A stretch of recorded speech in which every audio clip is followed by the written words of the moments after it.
Perso, j'adore les vues galeries dans Notion. On peut voir plein d'infos sans que ça prenne finalement toute la place dans notre page.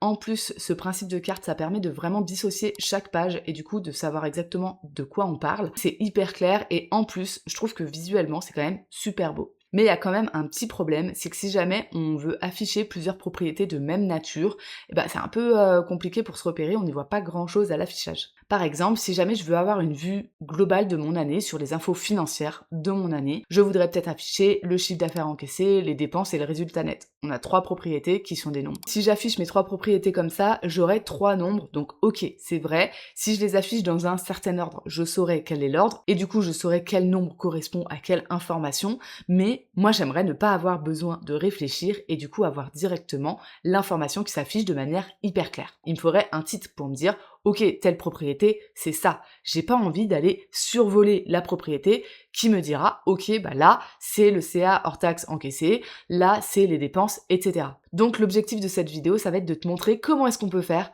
pour justement afficher des titres sur nos différentes propriétés quand on utilise des vues galeries ou toute autre vue qui nécessite des cartes comme le calendrier ou le Kanban par exemple. En gros, visuellement, ça va donner quoi? On va passer de ça à ça. Comment est-ce qu'on fait pour arriver à ce résultat? Il va falloir qu'on crée des propriétés de type formule. On passe derrière mon écran, je te montre tout de suite. Pour l'exemple, j'ai fait une base de données hyper simple avec des propriétés de type nombre. Évidemment qu'on peut aussi automatiser le chiffre d'affaires qui remonte les dépenses, le résultat net en fonction de ce qu'on peut avoir rentré dans d'autres bases de données si on suit ses finances dans Notion. Mais c'est pas du tout l'objet de cette vidéo, donc là, ça ira très bien pour le tuto du jour, à savoir créer des titres dans nos vues galeries. Ok, donc nous, ce qu'on veut pas, c'est ça.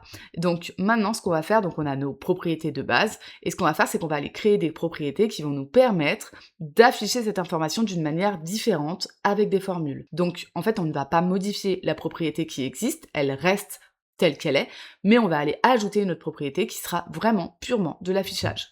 Donc, on crée une nouvelle propriété formule. Moi, j'aime bien les appeler soit affichage, soit dans mon espace perso, je les appelle TXT pour texte, mais ça peut être aussi affichage. Quand je le fais pour des clients, je note affichage, comme ça ils savent exactement de quoi il s'agit. Donc là, nous, on va mettre affichage CA encaissé. Ok, et on va aller créer une formule. Donc, quand on arrive sur le panneau de la formule, on va réfléchir déjà en amont à qu'est-ce qu'on veut faire. On veut avoir un texte qui va nous mettre en contexte le chiffre qu'on annonce. Donc nous, le contexte, ce qu'on veut afficher, ce qu'on va afficher, c'est le CA hors taxe. Donc comment est-ce qu'on fait pour ajouter du texte dans une formule? Il va falloir simplement écrire le texte qu'on souhaite. Mais là, comme on peut le voir, les formules ne sont pas contentes, c'est tout rouge, il nous dit que ce n'est pas défini, tout simplement parce qu'on ne peut pas mettre du texte tout seul dans une formule. Il faudra absolument le mettre entre guillemets. Donc, on va ouvrir les guillemets et fermer les guillemets. Ok, donc là, il nous dit bien qu'il voit le texte CA encaissé. Donc, ensuite, on aimerait afficher le CA hors taxe. Donc pour ça, on va lui dire plus, parce qu'en fait, on veut que la formule, elle affiche le texte plus le nombre. Donc plus, et on va aller choisir dans le panneau notre propriété CA encaissé. Donc là, on voit ce que ça va donner. On voit CA encaissé et directement le chiffre après, et ce sera tout collé. Donc là, ça ne convient pas, c'est pas hyper clair. On voit qu'il va manquer des choses dans notre texte. Il va manquer peut-être un 2 points ou un égal, et peut-être un espace, histoire de voir un petit peu plus clair. Donc pour faire l'espace, tu peux le faire soit directement dans le texte ici, comme ceci, soit le faire entre les deux. Donc aller rajouter un espace entre les deux. Donc pour ça, on ouvre les guillemets, on met un espace, on ferme les guillemets, et on remet un plus. Ça fait la même chose. Moi, je préfère limiter les différents éléments que j'ai dans ma formule, donc je vais le mettre avant. Ok, donc là on voit qu'il nous manque encore autre chose, puisque ça nous met un chiffre, mais ça va pas nous mettre le montant à l'arrière. Donc là, c'est pareil, on va aller lui demander qu'il nous affiche 1 euro. Donc on va aller ouvrir les guillemets et on va aller mettre le signe de la monnaie qui nous concerne. Et là, de la même manière, si on veut qu'il y ait un espace, on peut tout à fait mettre un espace. Donc là, voilà, ça fonctionne. On va pouvoir faire la même chose pour les 3 propriétés. Donc je vais simplement dupliquer et modifier les informations. Hop, on a nos 3 formules d'affichage. Qu'est-ce que ça donne du coup si on veut le voir en vue galerie? Alors, on va dupliquer cette vue pour qu'on garde les 2 éléments. Et là, en fait, simplement, si je veux voir ces éléments-là, c'est pas ces propriétés-là qu'il faut que j'affiche, ça va être celle-ci. Donc, on va aller modifier ce qu'on affiche. Et voilà. Donc là, j'ai bien un titre avec le CA encaissé, la dépense et le résultat net. Comme tu vois, c'était assez facile à mettre en place, c'est vraiment à la portée de tout le monde, c'est le niveau 1. Mais si tu veux aller un tout petit peu plus loin, on pourrait peut-être se dire que on aimerait qu'il y ait certains chiffres qui soient en gras ou en couleur par exemple. Ça, c'est tout à fait possible avec les formules, c'est la fonction style qui nous permet de le faire. Imaginons par exemple qu'on souhaite que le résultat net, il ressorte bien, il soit en gras. Eh bien, on va aller modifier la formule du résultat net pour lui appliquer un paramètre de style. Donc pour ça, on retourne dans notre affichage résultat net et on va aller ajouter une propriété de style. Comment est-ce qu'on fait pour ajouter une propriété de style? Déjà, on va commencer par déterminer finalement qu'est-ce qui est concerné par cette fonction, qu'est-ce qu'on veut mettre en gras. Si on veut mettre la totalité de nos textes en gras, on va mettre la propriété style avant notre texte. Donc on va mettre style, on ouvre la parenthèse. Ok, donc c'est tout ça qui est concerné. C'est concerné par quoi? Donc là, on va lui donner une indication. Nous, l'indication qu'on veut, c'est qu'on veut le mettre en gras. Donc on va mettre une virgule pour lui dire ok, c'est bien tout ça qu'on veut travailler. Maintenant, voici l'information qu'il faut que tu traites. Donc l'information qu'il faut qu'on traite, c'est le mettre en gras. Pour le mettre en gras, le raccourci, c'est qu'on veut que ce soit B. Donc on va ouvrir le guillemet, mettre le B, fermer les guillemets. Et là, du coup, il nous dit, ok, j'ai l'information. Maintenant, il faut simplement que tu fermes la formule pour la valider. Je ferme et je vois bien que j'ai l'entièreté de mes informations en gras. Si jamais finalement je veux que le nombre en gras et que résultat net ce ne soit pas en gras, je peux tout à fait sortir ça de ma formule.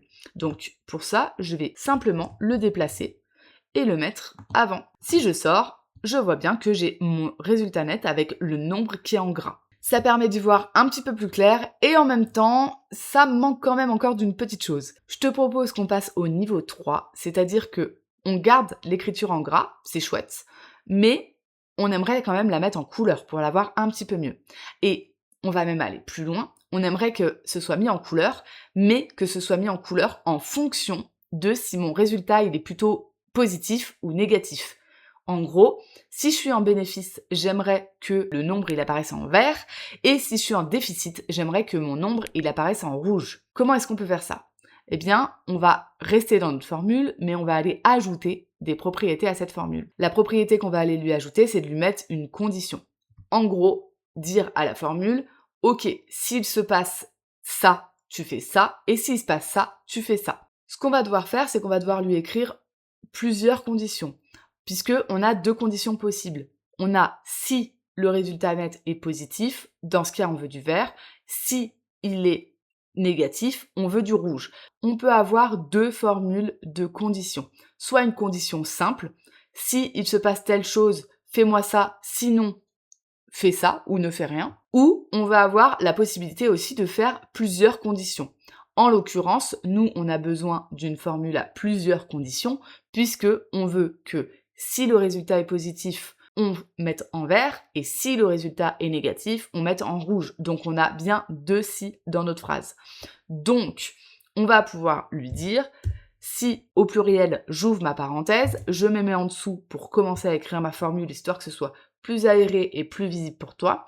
Donc la première condition, on se rappelle, c'est si le résultat net est positif, donc on va déjà commencer par écrire ça, le résultat net est supérieur à 0, donc positif, ok, il a bien enregistré cette info, qu'est-ce qu'il doit faire? Donc je lui mets une virgule pour lui dire, je t'ai donné cette première info, voilà la suivante. Si le résultat net est positif, tu dois écrire résultat net en gras et en vert. Donc on va lui ajouter une autre information. Pour ça, on le sépare par une virgule, on ouvre nos guillemets, on écrit la couleur qui nous intéresse et on lui dit, on veut du coup que ce soit en gras et en vert. Ensuite, on s'arrête pas là, on est sur une double condition, donc il y a une autre condition à ajouter. Donc on va mettre une petite virgule pour lui dire ok, cette information-là, elle est traitée, passe à la suivante. L'information suivante qu'on a besoin de lui donner, c'est qu'il analyse si le résultat il est négatif. Donc du coup, c'est exactement la même formule que celle-ci, simplement, du coup, on n'est pas supérieur à 0, mais inférieur à 0. On remet notre petite virgule, et là, on va simplement copier la propriété de style, et on lui dit qu'on veut que le résultat net soit bien en gras, mais on veut pas qu'il soit en vert, on veut qu'il soit en rouge. Ok, donc là, si je relis ma formule, j'ai bien si le résultat net est supérieur à 0, mets-moi une propriété de style sur les résultats nets pour me l'afficher en gras et en vert. Et si le résultat net est inférieur à 0, mets-moi une propriété des styles pour la propriété résultat net pour me l'afficher en gras et en rouge. Et là, du coup, on a terminé de lui donner nos instructions, donc on va pouvoir fermer la parenthèse et on voit que du coup, notre formule fonctionne. Si je sors, je vois bien qu'ici, mon résultat net apparaît en vert. On va voir si ça fonctionne si on est en résultat négatif. Donc, par exemple, si là, mon résultat, c'est moins 2000, par exemple, je vois que mon résultat net est bien affiché en gras et en rouge.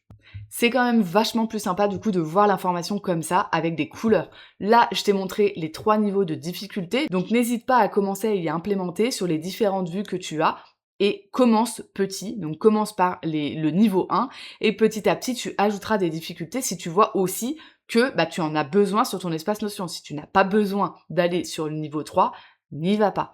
Jouer avec les formules pour pouvoir améliorer l'affichage de tes différentes vues, galeries, calendrier ou Kanban, ça te permettra vraiment de gagner beaucoup de temps tous les jours parce que du coup, tu auras toutes les informations en un coup d'œil. Et si en plus tu peux intégrer de la couleur et des fonctions de style pour aider ton cerveau à se repérer, c'est vraiment que mieux. Si jamais tu veux voir d'autres tutos comme celui-ci ou d'autres contenus liés à Notion, n'hésite pas à t'abonner sur ma chaîne pour ne rien rater. En attendant, je te dis à très vite dans une nouvelle vidéo. Bye bye!